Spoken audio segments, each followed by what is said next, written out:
J'ai mis du temps à aller au cinéma voir le film Bac Nord. D'abord parce que quand je vais au cinéma ou quand je lis un livre, j'aime bien m'ouvrir à d'autres horizons, m'aérer l'esprit. Et puis aussi parce que j'avais lu beaucoup de commentaires sur les réseaux sociaux, ceux qui avaient adoré le film ou au contraire ceux qui avaient détesté la mise en scène ou le traitement cinématographique. Et puis comme tout le monde m'en parlait, j'ai fini par aller voir ce film pour me faire ma propre idée. De ce film, au fond, j'en retiens trois choses. Pour commencer, l'hyperviolence qui est décrite. Alors c'est vrai, ça reste un film, une fiction, et pour intéresser le spectateur, on le sait, le metteur en scène va insérer des scènes à suspense, avec de l'action, mais je pense qu'il y a une part de vrai à tout cela, dans certaines cités, mais aussi dans des villes où la criminalité est moins importante. La violence est bien là. Le trafic de stupéfiants génère par exemple une circulation d'armes, car les dealers veulent défendre leur business, et ces trafics entraînent aussi un nombre très important de règlements de compte, d'agressions, d'enlèvements, de séquestrations. J'ai trouvé ça assez bien décrit, assez réel finalement, même si c'est pas forcément le côté de la société qu'on a envie de voir.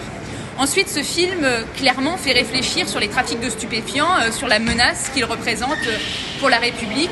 En réalité, je trouve qu'il y a un grand danger dans ce contre-modèle social, culturel de ce trafic de stupéfiants.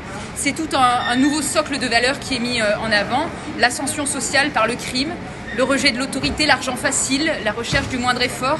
Et au fond, c'est un système qui repose sur la vulnérabilité des plus faibles, la nourrice qui va cacher la drogue pour vivre, le gamin qui est en décrochage scolaire et qui va guetter pour un kebab ou quelques dizaines d'euros.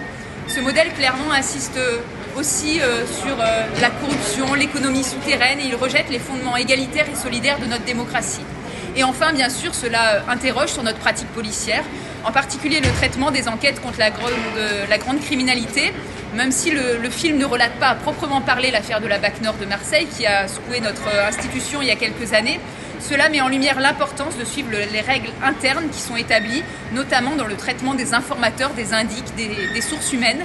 Et tout ceci, désormais, est extrêmement réglementé, normé, avec un traitement central des sources qui permet une rétribution encadrée et plus des arrangements en loose day comme on a pu le connaître parfois au péril de la solidité des procédures, des enquêtes, et qui mettait en danger les enquêteurs comme les sources. Le dispositif désormais est très utilisé par la police judiciaire.